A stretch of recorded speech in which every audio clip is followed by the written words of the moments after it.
ये कमलेश्वर विधायक है जो यहाँ पर आपके चिंतन शिविर होते हैं, आपका आंदोलन होता है, उसमें भी शामिल नहीं होते। आपके अंदर क्या चल रहा है बाप पार्टी और कमलेश्वर डोडियार के? जो कमलेश्वर विधायक है वो भारत आदिवासी पार्टी में राजस्थान में मुझे कहीं नहीं देखने मिले। मैंने 7, 8, 10 महीने पहले एक सेवना में मांगू दादा के घर के नीचे डूंगरी के नीचे एक कार्यक्रम हुआ था। आप लोग जीते थे, तब यहाँ पर एक मंच पे दिखे थे, इसके बाद में एक मंच पे शायद नहीं दिखे, और एक बार एक महाराष्ट्र में एक सीएम के साथ में आपका फोटो दिखाई दिया था। इसके बाद आप लोगों का मिलना नहीं होता, कहीं दरार तो नहीं चल रही? कहने का मतलब अब यहाँ पर महाचिंतन शिविर हो रहा है और राजकुमार रोज सांसद है जो कि छत्तीसगढ़ में, ये महाराष्ट्र में शायद दौरा कर रहे हैं, तो इससे क्या प्लानिंग है आपकी? राष्ट्रीय पार्टी बनाने का विचार है? आज जो सांसद मन्नालाल रावत है, खुद तो इतिहास बनवा नहीं सकते, इतिहास लिख नहीं सकते। जब वो पैदा नहीं हुए थे तब मानगढ़ का इतिहास है, और आज वो इस तरह के गुमराह करने वाली बातें कर रहे हैं। दक्षिणी राजस्थान में एक ये चल रहा है कि राजकुमार जी जहां पर जाते हैं, आपके साथी पहले विधानसभा साथी रहे हैं, अभी लोकसभा में चले गए, तो वो कहीं पे भी जाते हैं और धर्म की बात करते हैं कि आदिवासी हिंदू नहीं है, और ये बीजेपी वाले हैं बोलते हैं कि आदिवासी हिंदू है, और यहाँ पर लगातार इसकी लड़ाई चल रही है। क्या है ये? कभी मन्नालाल जी भारत आदिवासी पार्टी और राजकुमार रावत के ऊपर और आपके ऊपर आरोप लगाते हैं, तो कभी आप लोग हैं मन्नालाल रावत के ऊपर लगाते हो। इसी तरीके से आरोप प्रत्यारोप लगाए जा रहे हैं। और इसी की नमस्कार दोस्तों, मैं प्रवीण डोडियार और आप देख रहे हैं न्यूज़ चैनल भारत की आवाज़। दोस्तों आज हम आए थे कानूवाड़ा, और कानूवाड़ा है जो खेरवाड़ा के पास में पड़ता है, और यहाँ पर आदिवासी परिवार की तरफ से महाचिंतन शिविर रखा गया था, और महाचिंतन शिविर में यहाँ पर पधारे थे दरियावत विधायक जो कि संघर्षों के साथ में वहाँ पर चले। आपने देखे होंगे सलूम्बर में इनके पिछले वीडियो, और इनसे जानेंगे कि ये चिंतन शिविर वगैरह भी क्यों रखते हैं। पहले तो बहुत बहुत नमस्कार, स्वागत हमारे चैनल में दादा आपका। आपके चैनल को मेरी ओर से जोहार। धन्यवाद। मुझे बताइए कि ये महाचिंतन शिविर रखने के पीछे का क्या उद्देश्य है?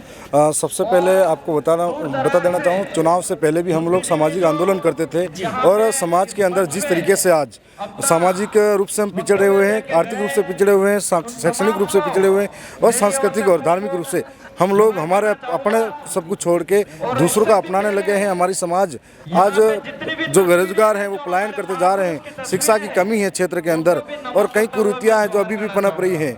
तो उस सबको ख़त्म करने के लिए हमारे समाज को किस दिशा में हमें आगे ले जाना चाहिए, उसी के लिए सारे समाज के बुद्धिजीवी वर्ग और तमाम जो साथी हैं ये बताना चाह रहे हैं कि हम सब मिलकर समाज को इस दिशा में ले जाए, ताकि हमारा समाज उन्नति कर सके, आगे बढ़ सके, और समाज में सब एक मान सम्मान के साथ इस समाज में रह सके और जी सके, अपनी संस्कृति जो पुरखों की विरासत है उसको बचा सके। इस उद्देश्य से ये चिंतन शिविर किए जा रहे हैं। अच्छा, आपने अच्छी बातें बताई कि समाज को एक नई दिशा की ओर ले जा सके, लेकिन आदिवासी समाज में दक्षिणी राजस्थान में एक नोत्रा प्रथा चलती होगी, आपको पता होगा कि नोत्रा प्रथा को आप किस तरीके से देखते हो और किस नज़रिए से देखते हो? मुझे ऐसा लगता है कि ये नोत्रा प्रथा वो आदिवासियों को पिछड़ने में कामयाब कर रही है। जी, आपको एक बात बताना चाहूँगा, हमारे पुरखे जो थे मददगार थे, एक दूसरे के बुरे वक्त में साथ देने वाले थे।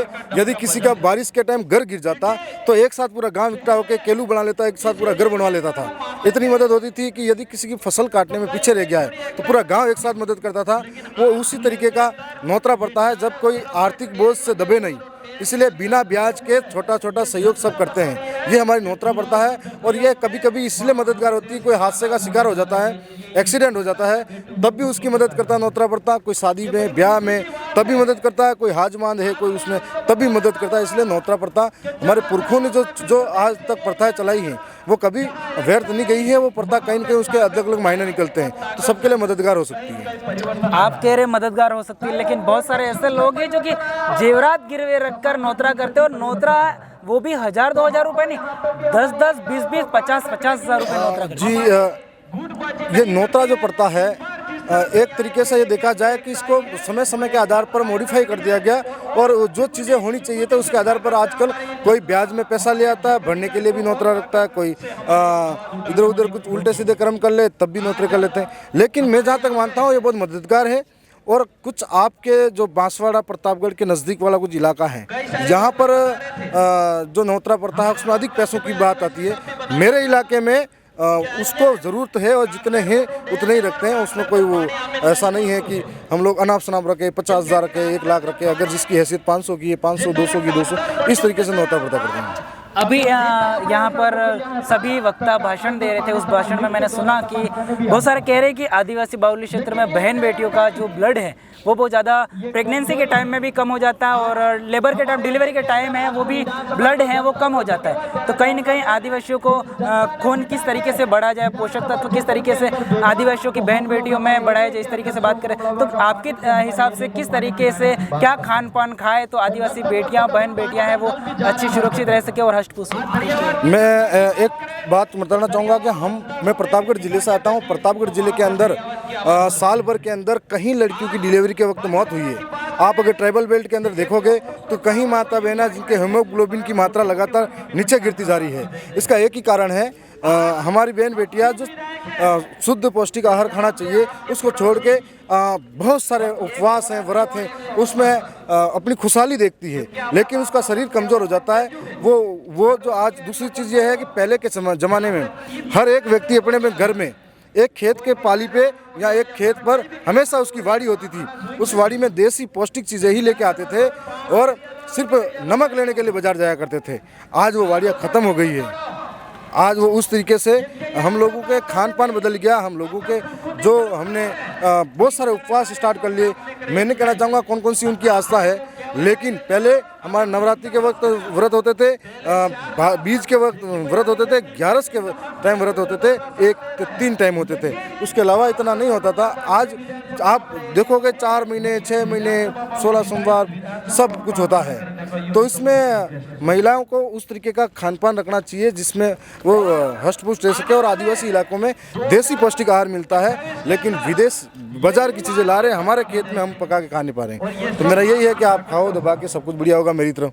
अच्छा, आपने बोला कि खाओ दबा के और खाएंगे भी शायद वो, लेकिन एक दक्षिणी राजस्थान में एक ये चल रहा है कि राजकुमार जी जहाँ पर जाते हैं, आपके साथी पहले विधानसभा साथी रहे हैं, वो भी लोकसभा में चले गए, तो वो कहीं पे भी जाते हैं और धर्म की बात करते हैं कि आदिवासी हिंदू नहीं है। और ये बीजेपी वाले हैं, बोलते हैं कि आदिवासी हिंदू है और यहाँ पर लगातार इसकी लड़ाई चल रही है। क्या है ये, क्या आदिवासी वास्तव में हिंदू नहीं है? मैं ये कहना चाहूँगा कि मैं किस विचारधारा को मानता हूँ ये मेरी आज़ादी है, और लेकिन मैं जो लोग कौन सी विचारधारा को मानते हैं मैं उनका सम्मान करता हूँ। साथ में ये बताना चाहूँगा कि आदिवासी हिंदू है या नहीं है, लेकिन 1951 की जनगणना के अंदर हम लोग उस ट्राइबल उस धर्म कॉलम में नहीं आ रहे थे। 1951 के विवाह अधिनियम के तहत हम लोग उसमें नहीं आ रहे हैं, और विवाह के बाद में आप दत्तक पुत्र हो गया, उसमें उत्तराधिकार के अंदर हम नहीं आ रहे हैं। तो उसके बाद किस तरीके से वो मानना चाह रहे हैं वो जाने, लेकिन मैं जहाँ तक तथ्य मानता हूँ हम लोग इसमें नहीं शामिल हैं। अच्छा, तो अभी राजस्थान, दक्षिणी राजस्थान की बात करें, अपने बांसवाड़ा, डूंगरपुर, प्रतापगढ़ में आदिवासी बनाम आदिवासी लड़ाई हो रही, तो क्या है ये? बताना चाहूँगा कि आदिवासियों का बढ़ता जनाधार आज एक तीर एक कमान के नाम पर एक नारे से पूरे देश के आदिवासी एक हो चुके हैं, और पूरे देश के आदिवासी एक होते हैं तो आरएसएस जैसी विचारधारा को ये बात खटकती है कि जो आदिवासी कभी हम लोग उनको वोट बैंक के लिए इस्तेमाल करते थे, आज जागरूक हो गया, अधिकारों की बात करता है, 5वीं अनुसूची की बात करता है, अलग सेपरेट टेरिटरी की बात करता है, एक अलग राज्य की बात करता है, शिक्षा की बात करता है, रोजगार की बात करता है। वो इतना जागरूक कैसे हो गया? तो उसको क्या किया जाए? तो आदिवासियों के कंधों पर ही बंदूक रखकर आदिवासियों को आपस में लड़वाया जाता है। जिस तरीके से समाज के अंदर मन्नालाल रावत जैसे सांसद जो आदिवासियों के वोटों से जीत कर जाते हैं और वही आदिवासियों को मारने की, आदिवासियों को घर जलाने की बात करते हैं, तो ऐसा कोई नई बात नहीं है। टांटिया मामा के समय भी और बिरसा मुंडा के समय भी ऐसे ऐसे देश विरोधी, समाज विरोधी गद्दार थे जिनकी वजह से टांटिया मामा, बिरसा मुंडा जैसे लोगों को शहादत देनी पड़ी थी समाज में, लेकिन तब भी हार नहीं मानी थी, ना आंदोलन थमा था। आज भी हम हार नहीं मान रहे, ना आंदोलन थमेगा। सरकारें मन्नालाल रावत जैसे कितने भी मन्नालाल खड़ा कर दे, हमारा आंदोलन हमेशा हमारे हक के लिए जारी रहेगा।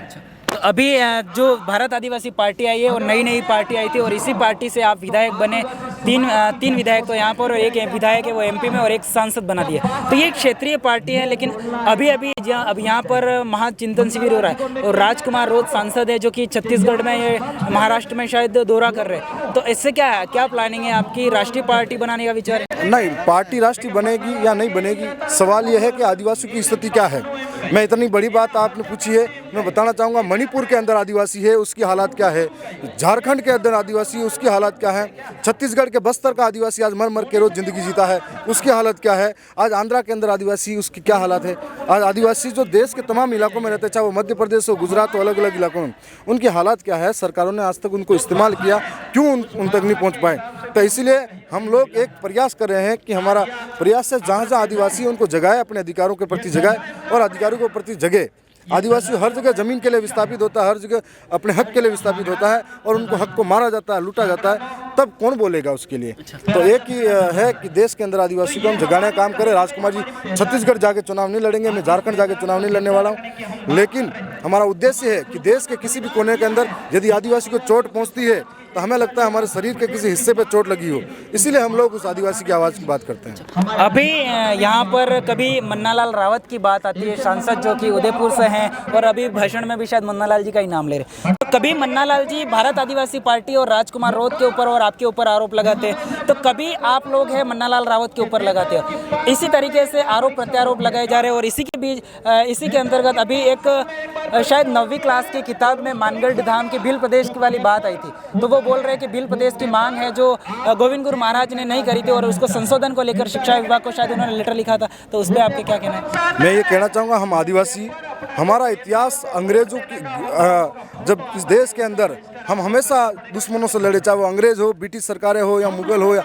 हर एक से लड़े हैं और तब भी आदिवासी को कोई गुलाम नहीं बना पाया और आदिवासी में शेड्यूल डिस्ट्रिक्ट एक्ट उस टाइम लागू करवाया था जब देश आज़ाद नहीं हुआ था और उसके बाद में 17 नवंबर 1913 को मानगढ़ के अंदर ब्रिटिश सरकार की रिपोर्ट है जिसमें 1,43,000 से ज़्यादा लोग उस मानगढ़ की पहाड़ी पर इकट्ठे होते हैं और उस 17 नवंबर 1913 के दिन उनको ऊपर गोलियां चलाई जाती है।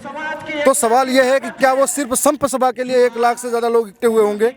वो इसलिए इकट्ठे हुए थे कि वो एक अलग सेपरेट भील प्रदेश चाहिए था, सेपरेट स्टेट चाहिए था और ये इस बात से नाराज थे कि आदिवासी एक अलग राज्य की मांग कर रहे हैं। तब आदिवासियों के साथ में अंधाधुंध गोलियां चलाई थी। आज जो सांसद मन्नालाल रावत है खुद तो इतिहास बनवा नहीं सकते, इतिहास लिख नहीं सकते, जब वो पैदा नहीं हुए थे तब मानगढ़ का इतिहास है और आज वो इस तरह के गुमराह करने वाली बातें कर रहे हैं। ये आरएसएस की सोच है और आरएसएस ने मन्नालाल रावत को आगे कर रखा है। लेकिन मैं बताना चाहूँगा, जिस तरीके से अभी गोगुंदा के अंदर जो पैंथर, उदयपुर के अंदर पैंथर हमला करा लगातार आदिवासियों पे और सरकार ने उस पैंथर को पिंजरे में बंद किया है, उसके आतंक को बंद किया है, उसी तरह के मन्नालाल रावत जिस तरह से हमला कर रहा है वो भी उस पैंथर की तरह है जो आदिवासी के वोट लेकर आदिवासियों के अधिकारों को लूट रहा है। पैंथर को सरकार ने बंद किया, एक वक्त ऐसा आएगा जब इस पैंथर को हम बंद करेंगे। अच्छा, तो अभी मानगढ़ की बात करें, मानगढ़ धाम को मैंने पहले ये भी सुना है कि मानगढ़ धाम को भील प्रदेश अगर बनता है तो उसकी राजधानी बनाई करके चल रहा था, लेकिन एक आपके बाप पार्टी के विधायक है कमलेश्वर डोडियार जो कि सेलाना से है, वो अभी शायद झाबुआ में कहीं पर एक प्रोग्राम हुआ था, उस प्रोग्राम में बोलते हैं कि अगर भील प्रदेश की राजधानी बनती है तो झाबुआ है वो बीचों बीच में पड़ता है भील प्रदेश में, तो वहाँ पर उसकी राजधानी बनाया जाए। और ये कमलेश्वर विधायक है जो यहाँ पर आपके चिंतन शिविर होते हैं, आपका आंदोलन होता है, उसमें भी शामिल नहीं होते। आपके अंदर क्या चल रहा है बाप पार्टी और कमलेश्वर डोडियार के? जी, कमलेश्वर डोडियार हमारा पार्टी का एक हिस्सा है और मजबूती के साथ में अपनी आवाज़ बुलंद करता है, अपने विचारों को रखते हैं वो। और रही बात मध्य प्रदेश के अंदर भी वो सामाजिक काम कर रहे हैं, उनके कई काम हो सकते हैं। उन्होंने अगर वो झाबुआ को राजधानी बनाने का सोचा है तो ये एक विचारणीय बिंदु है, सोचा है इसका मतलब बना है, उसी को बनाएंगे, ये कोई तय नहीं हुआ है। हम लोग भी, मैं विचार कर सकता हूँ कि हम लोग मानगढ़ को ही बनाएं या मेरे प्रतापगढ़ को बनाएं, ये एक विचार है, हमारी कल्पना है, तो वो भी एक कल्पना है उनकी। अब वो आगे क्या होता है क्या नहीं होता, जब मानगढ़ के लिए मध्य प्रदेश से आवाज़ उठेगी, गुजरात से उठेगी, महाराष्ट्र से उठेगी और राजस्थान से उठेगी, तो हम लोग मिलकर जब एक साथ जब ये प्रस्ताव बनेगा तब की बात है, आगे और भी बहुत प्रयास होंगे जहाँ पर हम सब मिलकर लड़ेंगे। लेकिन आपने यूँ बोला तो मैंने एक बात याद है कि सब जगह मांग तो सब जगह से उठेगी, खैर है ना, लेकिन जो कमलेश्वर विधायक है वो भारत आदिवासी पार्टी में राजस्थान में मुझे कहीं नहीं देखने मिले। मैंने 7, 8, 10 महीने पहले एक सेवना में मांगू दादा के घर के नीचे, डूंगरी के नीचे एक कार्यक्रम हुआ था, आप लोग जीते थे तब यहाँ पर एक मंच पे दिखे थे, इसके बाद में एक मंच पे शायद नहीं दिखे, और एक बार एक महाराष्ट्र में एक सीएम के साथ में आपका फोटो दिखाई दिया था। इसके बाद आप लोगों का मिलना नहीं होता, कहीं दरार तो नहीं चल रही? कहने का मतलब यह है ना, इस तरह की कोई दरार नहीं है। हम लोगों का वैचारिक आंदोलन एक है, हम लोग मिलकर आगे इस भील प्रदेश के लिए लड़ रहे हैं। और जहाँ तक मानता हूँ कमलेश्वर जी बहुत टैलेंटेड है। जहाँ एक अकेला विधायक पूरी सरकार से लड़ रहा है और जहाँ उसका एक ही उद्देश्य है कि मैं सालाना विधानसभा का विकास कैसे करा पाऊँ और उसको आगे कैसे ले पाऊँ। ठीक है, एक लास्ट सवाल मेरा है कि चिंतन शिविर की बात चल रही है, चिंतन शिविर चल रहा है, तो एक हमारे चैनल के माध्यम से आप ये बताइए कि आदिवासियों का उत्थान किस तरीके से हो सकता है? सबसे ज़्यादा शिक्षा की ज़रूरत है आदिवासी इलाकों में। आपने एक बात देखी होगी कि बाबूलाल जी मंत्री हैं, अपने जाडोल फलासिया विधानसभा है उनकी, और मंत्री जी की विधानसभा से अखबार में खबर आती है कि छोटे बच्चों को अपनी भूख मिटाने के लिए बेचा जाता है। तो आप सोच सको कि इस इलाके के अंदर कौन अपने पेट की भूख मिटाने के लिए अपनी औलाद, अपने दिल के टुकड़े को बेच सकता है। तो यहाँ पर आर्थिक स्थिति से कमज़ोर है, पलायन कर रहे हैं हमारे लोग, जो उसके शिक्षा से वंचित है। जहाँ दीवारें गिरती है, बहुत सारे इलाकों में जाओगे तो किसी बिल्डिंग के नीचे बैठे कि नहीं बैठे, कोई छोड़ने जाए माँ बाप तो सोचेगा सुबह से शाम को बच्चा लौटेगा कि नहीं लौटेगा। ये ऐसे हालात यहाँ पर। तो हम शिक्षा के स्तर को सुधारना चाह रहे हैं। यहाँ के जो पलायन हो रहे हैं, रोजगार के अवसर पैदा करने की बात करें, हमारी संस्कृति जो छिन्न भिन्न होती जा रही है उसको बचाने की बात कर रहे हैं। हमारे जो अधिकार हैं संवैधानिक रूप से दिए गए हैं उनको बचाने की बात कर रहे हैं, क्योंकि हमारे वोटों से जीतने वाले नुमाइंदे सरकार के, उनकी सरकार के इशारों पे हमारे कानून और हमारे अधिकारों को खत्म करने की बात करें, इतिहास को खत्म करने की बात करें, उनसे लड़ने की बात करें। धन्यवाद। ये थे हमारे साथ में खास संघर्षों से भरे धैर्यवत विधायक थावरचंद जी डामोर, जो बताया उन्होंने कि ये मतलब आदिवासियों के उत्थान किस तरीके से किया जा सके, वो सभी सारी बातें बताई, और आपके भी वो सारे डाउट होंगे वो शायद क्लियर हुए होंगे। इस पर आपकी क्या राय है कमेंट बॉक्स में कमेंट करके जरूर बताना। और हाँ, आपने हमारे चैनल को अभी तक सब्सक्राइब नहीं किया, चैनल सब्सक्राइब करना ना भूलना, क्योंकि आपका प्यार ही हमारी ताकत है। कैमरे के पीछे नीलेश, मैं प्रवीण डोडियार, देखते रहिए भारत की आवाज़। नमस्कार।